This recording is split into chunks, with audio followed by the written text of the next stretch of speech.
Tonight at 6, an emotional night for family and friends of Braylen Hardy, how loved ones are remembering the 13-year-old. And 4 years after her death, the jury reaches a verdict in the case of Breonna Taylor. And goodbye Halloween and hello holiday season, how you can help those in need have a warm meal on Thanksgiving. Live, streaming, and on the ABC 3340 app.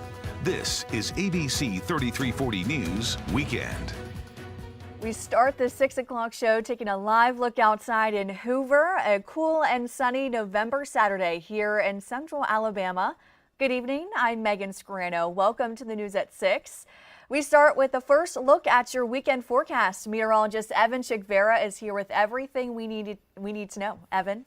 Yeah, this is one of those days I don't necessarily know if you needed me, but if you do, we had those elevated clouds for much of the day. Didn't mean a whole lot in terms of keeping us cooler. Our temperatures obviously were in the upper 70s to near 80 degrees. And we look at the map now, we're starting to see some 60s creep in our northern and western counties. Areas still near 80 degrees, Centerville as well as Demopolis. Radar's clear, but I will tell you this, we did have some very light sprinkles around about an hour plus ago. For the most part, everywhere is dry, and we will likely stay that way through this evening. So if you're going for a walk, if maybe your football teams didn't do as well as you thought, you need to go blow off some steam. The next couple of hours look pretty pleasant. Temperatures falling through the 70s, ultimately into the 60s. We're unseasonably warm this week. Keep in mind, too, I probably should have added this to it, but we fall back tonight. So if you're old school like me and you have to have your clocks right on the microwave and the oven, jump those because we fall back tonight. Highs will be near 80 for much of the week. We'll have a few passing showers. Could we have trouble in the tropics? We'll detail all this in your 7-day coming up.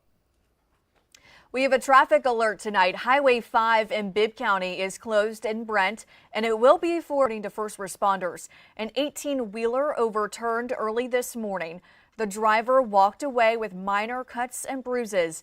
The cleanup takes time due to the transfer of the tanker contents and the removal of the wrecked trucks. ADEM is on scene. No chemicals were released.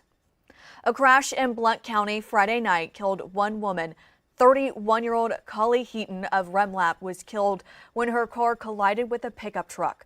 44-year-old Joshua Carr of Arab was the driver of the truck, and he was airlifted to UAB for treatment. This happened about 3 miles southwest of Locust Fork on State Highway 79.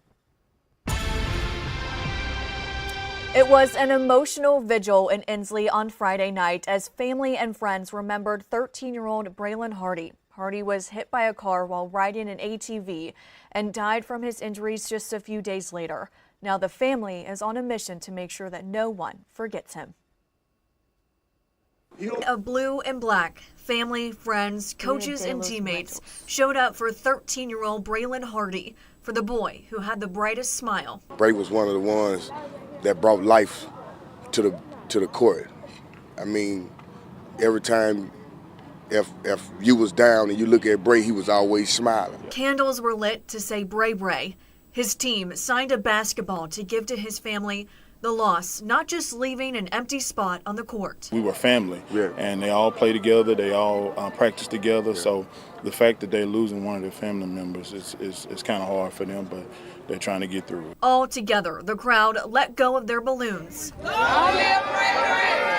But his mom holding tight to 13 white balloons for the 13 years she had with Braylen. My sister hurt every minute, every hour. And the pain in her voice do something to me.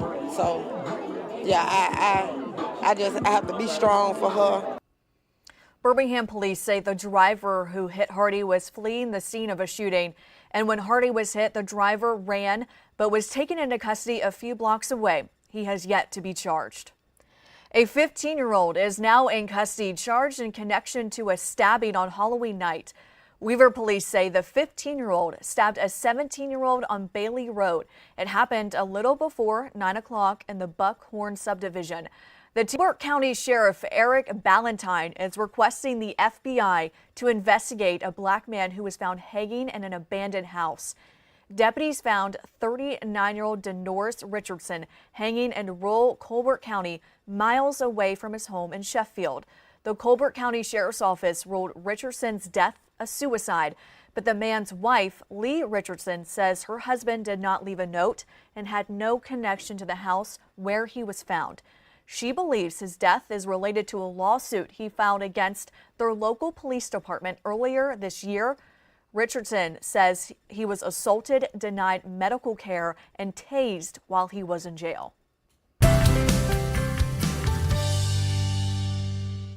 Today is Dia de los Muertos celebrations across central Alabama, a traditional Mexican holiday that serves to reunite the living with deceased loved ones.